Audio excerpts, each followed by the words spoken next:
So with Sekiro coming out recently, as with the release of every FromSoft title in recent memory, this prompted the gaming journalist press, the blue checkmarks, and many others to turn the discussion around the release into about how these games need an easy mode, decrying it for being too challenging and exclusionary, which perfectly exemplifies a belief I've held for a while, that belief being that casuals are the true elitists. Now, what I mean by this is there is a prevalent mindset that the elite at video games, your competitive or hardcore players, tend to have elitist communities that look down on others for the way they choose to play games. To me, that isn't the case, and I would like to use this opportunity to explain why I feel it's the opposite, using both this and many other past situations to show how I've gotten to this conclusion, as well as addressing why difficult and generally niche titles have value. First though, pertaining to this situation in particular, something needs to be stated. Video games are called video games for a reason. They're games. A lot of people want to make the argument that you're owed every piece of content in a game just for the purchase of it, but that's not how it works. You are not ordering a burger at a restaurant. Buying the game simply allows you access to that experience. It is a game. And this decade there has been an increasing amount of games that do try to make every part of themselves as easily accessible as possible, should the player wish to experience it that way. And you know what? I don't think there's any problem with that on its own. Games are at the end of the day supposed to be fun. And if game developers choose to make games for people who just want to hold forward to win, then that's totally fine. No one's asking to go back to the NES era, where absolutely everything was hard and cryptic. However, the issue arises when this crowd demands that every game is made for them. It's not enough that the majority of modern titles released already are this way. Even more obscure niche games have to allow everyone to make it to the credits because it's all about them. Come now, I hear you say, isn't it pretty selfish to want games that intentionally exclude certain demographics? Shouldn't games strive to appeal to as many people as possible? To that I say no, because no medium strives to do this across the board. For example, if you read a complex book, it doesn't come with a cheat sheet to explain every metaphor and section. Certain books are made for certain demographics and interests. If that book doesn't appeal to you, then read a different book. The same can be said for games. Difficulty can be an integral part of the game's story, or the developer's vision. Sekiro's difficulty is something that ties directly to its narrative, for example. It would be weaker without this. It's part of the artistic vision. However, that being said, I would argue Sekiro does in fact have a sort of easy mode, just not in a traditional way of thinking. Bosses in this game have multiple health bars that can be dealt with in a multitude of ways. You can traditionally hurt them until it's depleted, break their stance, or stealth kill them. By stealth killing, you can immediately take out an entire health bar, thus making any encounter with a tough enemy possessing multiple health bars, which is a good majority of them, easier. This of course is made even more so if you know a boss's weakness, such as using the firecrackers when encountering Gyobo, which you're given hints to do so if you're eavesdropping on soldiers earlier in the area. If you struggle with combat in this game, you can go out of your way to negate it as much as possible. This is excellent because while it does make the game easier, you still put in the work to get there. It doesn't diminish the intended experience. You were the one making it easier. I think FromSoft games almost always allow you to work around their difficulty, usually just by grinding for higher stats as well as figuring out builds and weaknesses. Then of course there's summoning in the Souls series. However, I think Sekiro is their best example of this, because it doesn't really rely on grinding, but that might also be why some see it as harder. I know a few people will suggest a sliding difficulty a la something like Ratchet & Clank, but at that point you never improve. The game always puts you at a base level. The reason this works for other games as well as normal difficulty options are because difficulty isn't tied to the vision for that game. Even in cases like Devil May Cry, the games can be difficult, but by design it's clear that's not an important aspect for the experience they're creating. For example, on harder difficulties in DMC5 you can just spam gold and red orbs for infinite tries. And realistically, getting an S rank does not reward you with anything more than, well, style. DMC is about style and making you feel badass no matter what skill level you're at. It wants you to succeed, and that's why those difficulties exist. On the other hand, Miyazaki stated he wants his worlds to feel bleak and unforgiving. The difficulty is a consequence of wanting to create that feeling and atmosphere. What's wrong with that? Difficulty is a niche like any other. While the Western market in both development and critically seem to chase the idea of broad appeal, Eastern companies tend to focus on tailored experiences. This is an approach I value much more. The games typically praised over here are games like The Last of Us, or the newest God of War. That's not to say these games aren't good, but the Western industry feels very homogenized. Rarely do I find these games to do anything unique or succeed at doing one thing exceptionally well. Without the Eastern industry, I don't think games like Dark Souls would exist in the big budget market. Games that want to create one clear vision, ignoring mass appeal.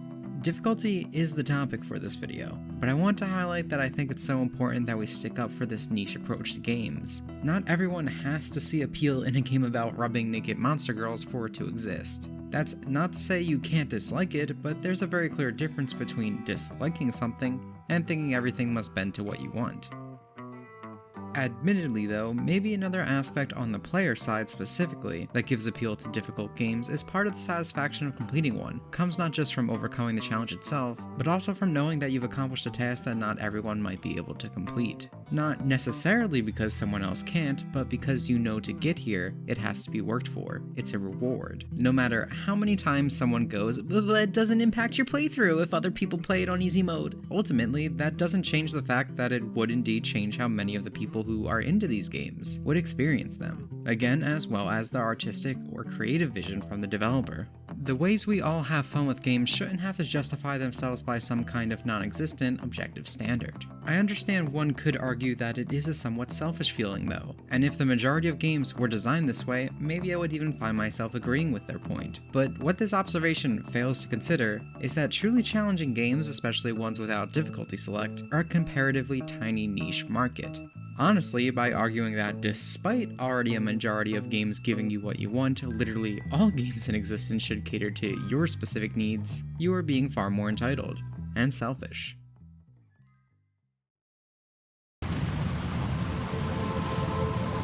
Give that to me. No way. You got your own. Well, I want yours too. Some of these journalists are even trying to piggyback off of a real problem that the video game industry currently has with accessibility. I want to make it clear that I am 100% for accessibility options. Plenty of companies are making efforts to help the disabled, whether it's by offering one-handed controllers, colorblind options, or Xbox allowing complete button remapping across consoles. This is all great and should be taken further, but wanting an easy mode because you're too lazy to put in the work isn't an accessibility issue. Typically, even players who do have disabilities, they aren't usually asking for the option to hold forward to see the whole game. Many of them just want to play the game. That's why you can find videos of one-handed players finishing The World Ends With You, competitive Street Fighter players who only use their mouth, or a quadriplegic beating Sekiro. Journalists comparing themselves to these individuals is insulting to their potential. They just want a fair chance to play the game, while game journalists and others in this camp simply want every game to cater to the lowest common denominator and more or less play themselves. Let's take for example Kotaku PC gamer and Vice writer Andy Kelly. He stated that Sekiro's easy mode should simply allow you to infinitely revive, or more specifically that it was the right way to play it. This is a statement I've seen echoed in others. My problem with this kind of thinking is that not just does it take away the things we mentioned earlier, regardless if you think that has value, it also simply makes it not a game anymore. When you can beat the game by simply inserting a disc or pressing play, it stops being a game. You literally would get the same experience from watching a Let's Play on YouTube. You know what? Probably a better one, in fact, because you'd actually see some of the combat mechanics.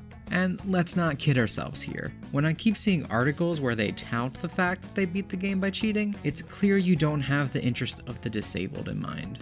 Listen, no one cares that you had to use an invincibility mod to beat Sekiro, James Davenport of PC Gamer. People care that you treat it as something to be proud of, that you literally had to write an article to justify it, and state it should be standardly in the game. To me, this is just further proof that these people don't care about accessibility. They are just so insecure, and want to sit at the cool kids table just because a game is popular. So instead of putting in the work, they continue to try to normalize the idea that it should be easier, that the shortcuts are the right way to go if you have some trouble. It's fine to be incompetent, James. Just stop blaming the game and people who enjoy difficulty.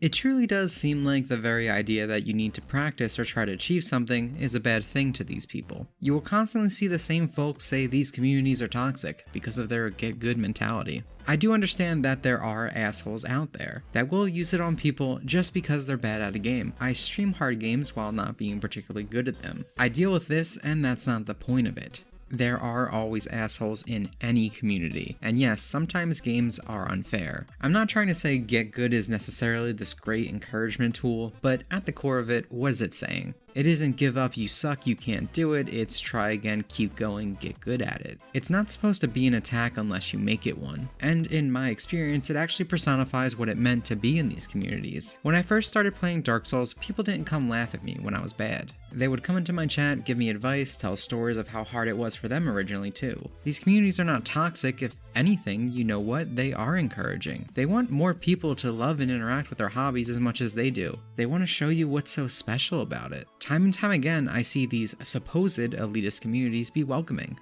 Not just with hard games, but as another example, as someone who plays Smash, I felt very welcomed when trying to learn the game at a higher level. Then when I've shown interest in other fighting games, I've had people willing to teach me, and in some cases outright buy me games, because they were so excited to share this hobby with me. I've never seen it echoed in the competitive communities that people were wrong for playing casual. Sure, maybe there's some smugness about their abilities, but never to the point of demeaning others' choices in that regard. However, time and time again, I hear casual players shit on competitive, for not playing how they prefer. With Smash, I've seen people say competitive players don't respect the game, they can't enjoy things, etc., just because they play it differently. Other fighting games I've seen competitive play looked down on, for taking it seriously or playing optimally. I also know this stuff isn't exclusive to video games. I've seen it prevalent in card game communities such as Magic and Yu-Gi-Oh! As well. This is what I was getting at the start. I've never felt that the elite were elitist. The ones who act as if they're better or superior a lot of the time are the casuals. The ones who think everything should cater to them. Now, I do want to make it clear that I'm not saying just because you're not hardcore, that's a bad thing, or that when I say casual, I'm talking about you. There are plenty of intermediate level players and people who just understand, this game isn't for me. That's cool, that's a good mentality to have. There are a lot of things I just pass on because I know it wasn't made for me, or I can just enjoy it casually. There's a big difference between that and whining like a child. So just remember, at the end of the day, you're not a casual until you give up.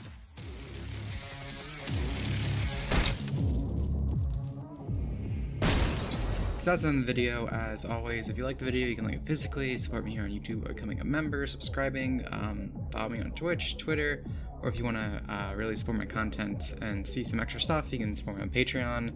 That'll give you a whole bunch of extra things, extra videos, etc. Things early, it's Patreon.